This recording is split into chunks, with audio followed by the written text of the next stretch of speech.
Tom is a long-time Surrey-based poet, and I met him many years ago when I started the Surrey Art Gallery, and we worked together, or he was a presenter at a sound thinking symposium, which is sort of the earlier version of this new media or media art symposium that marks today. A project we did called Writing the City in Verse, where we similarly brought different poets together and speakers, including Heather Haley, who's here with us today, and I worked on it with Pinder Dulé, who's in the back of the room. Many of you will know, a local poet, and really glad to see many of the participants here today. Tom has published many books of poetry, and I actually brought one just to show you that he's not just a video poet. He's a classic book poet as well, as many of these video poets are. And so Tom has also the author of the Videopoetry and Manifesto from 2011, which is in the gallery space along with the artwork, some of the excerpts from that, as well as a reprint of the Videopoetry Manifesto. He's been really central or a prominent voice in discussing video poetry and this relationship between image and text. And while I won't go into any more specific details, I know that he's more well known in many ways outside of Canada than he is in Canada. So we're trying to sort of adjust that and sort of correct that situation. But I know he's within many of the literary circles and video art circles. He's very well known. So it's really a pleasure and honor to be able to work with Tom again and on the exhibition and the symposium. So please welcome Tom Konyves.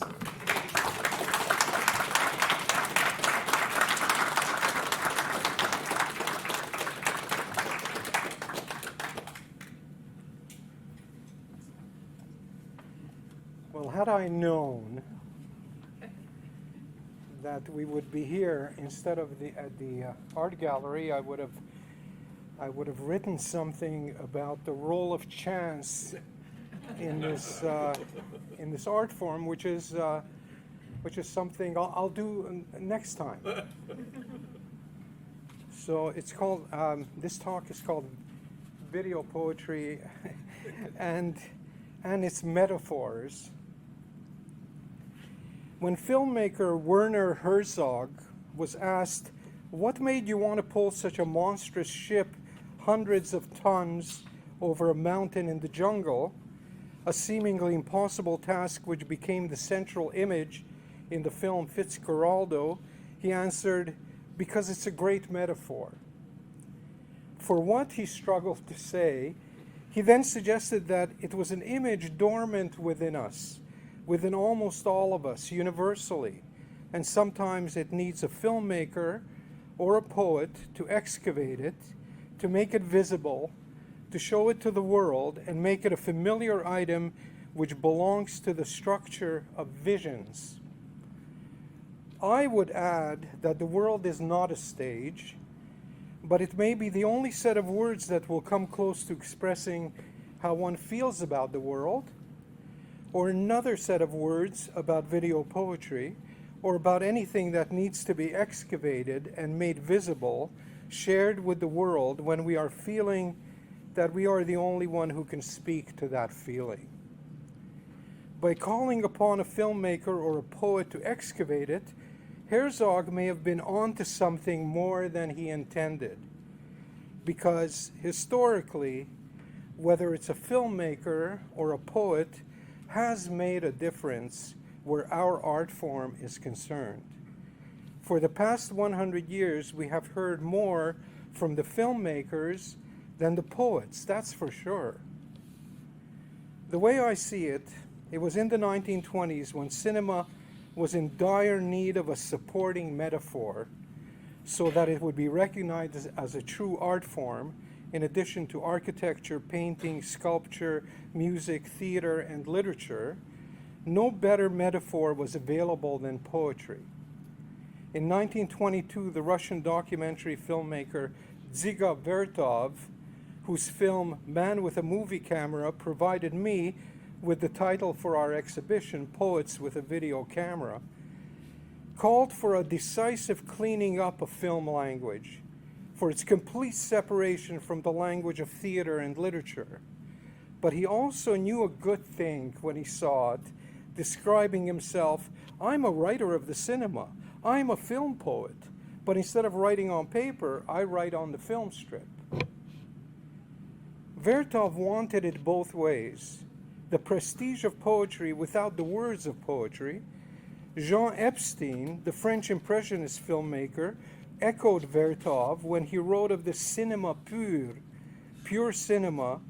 He said, "The cinema is poetry's most powerful medium. Within 5 years, we will be writing film poems." Well, that never happened. It may not be the objective view that we expect from a critic or a theorist, but if Herzog is right, a certain kind of vision does need a filmmaker or a poet to show it to the world.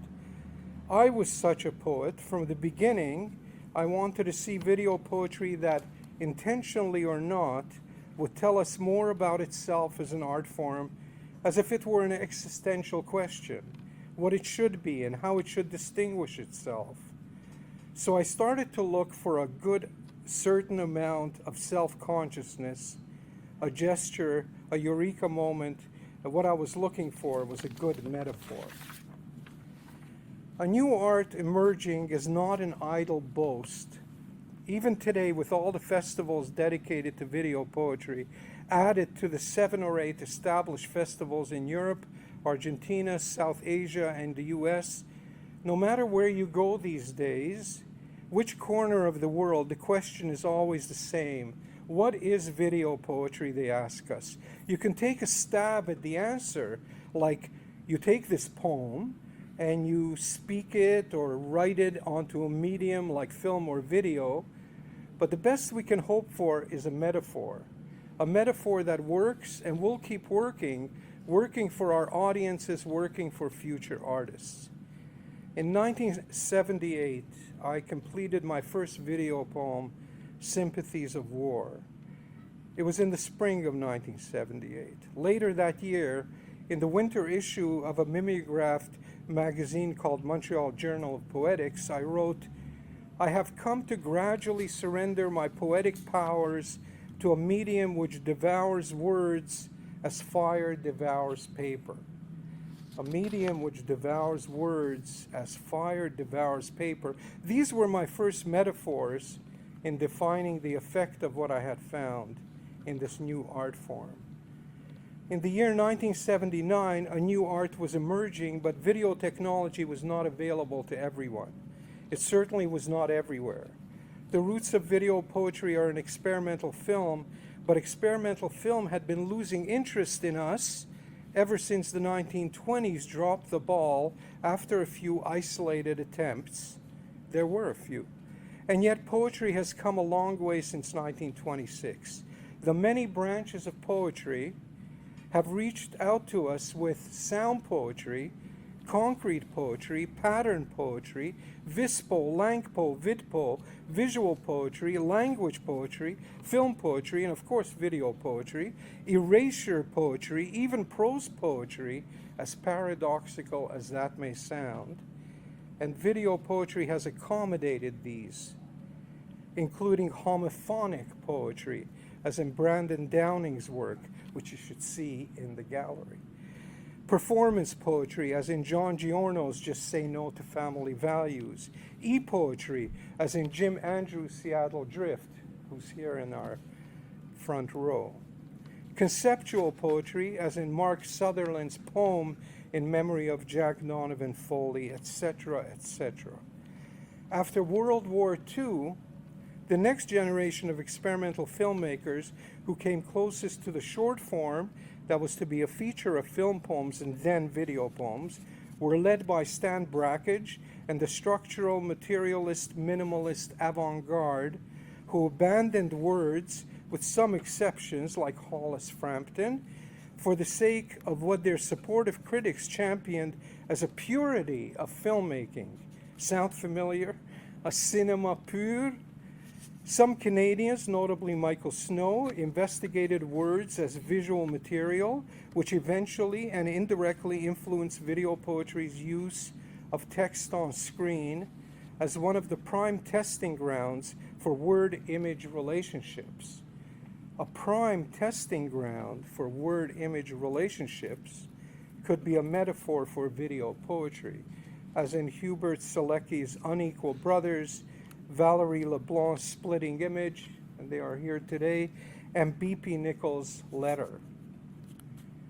A prime testing for word-image relationships. In 2015, the eminent professor, critic, theorist P. Adam Sidney published the book The Cinema of Poetry. It was advertised as a career-long fascination with the intersection of poetry, film, and the avant-garde. In his introduction, he writes the purpose of his project. I wanted to know the range of what had been thought, especially by filmmakers, on the nature of poetry, on its place in cinema. Especially by filmmakers, says it all. Sidney championed Stan Brakhage, who was one of the most important figures in 20th century experimental film. Brakhage, too, became a denier of words in film, rejecting the verbal in favor of the visual, who wrote in his fittingly titled book, Metaphors on Vision, imagine an eye unruled by man-made laws of perspective. Imagine an eye which does not respond to the name of everything. Imagine a world before the beginning was the word. Brakhage believed in poetry, but not in the words of poetry, not in his films. A new art emerging is not an idle boast, but it was not an easy birth.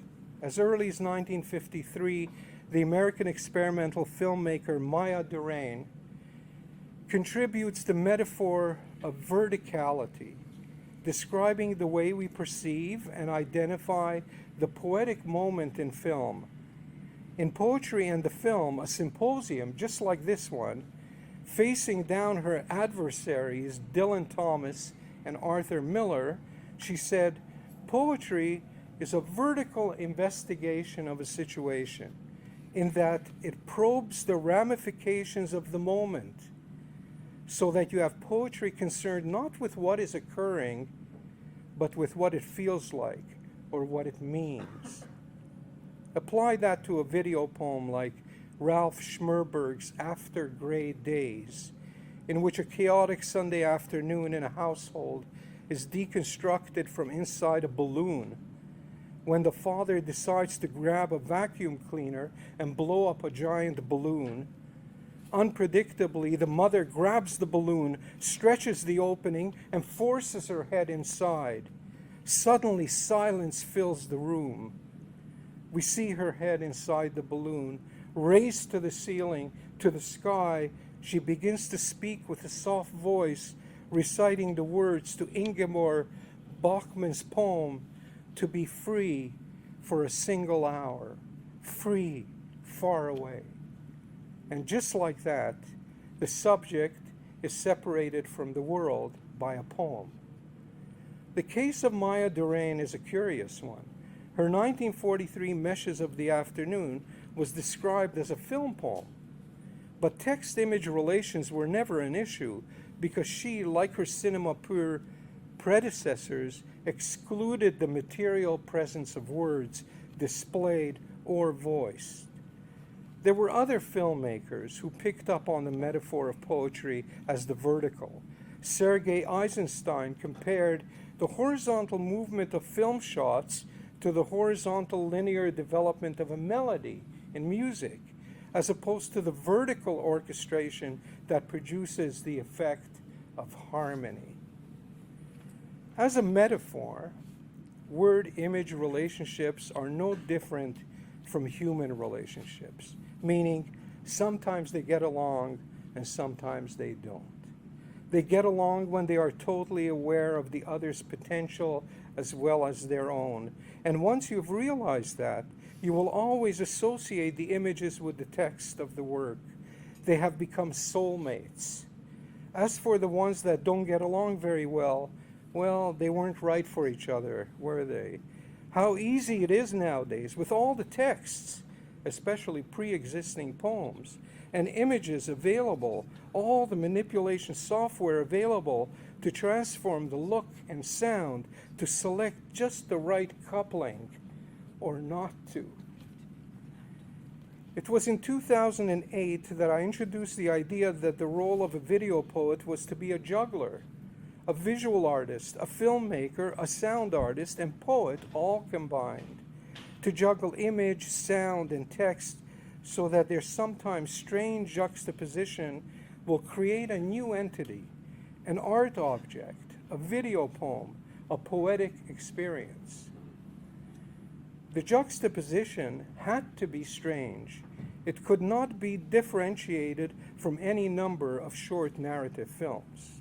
The Russian formalists had a word for it, ostranenie, and they misspelled it on purpose just to make it even more strange.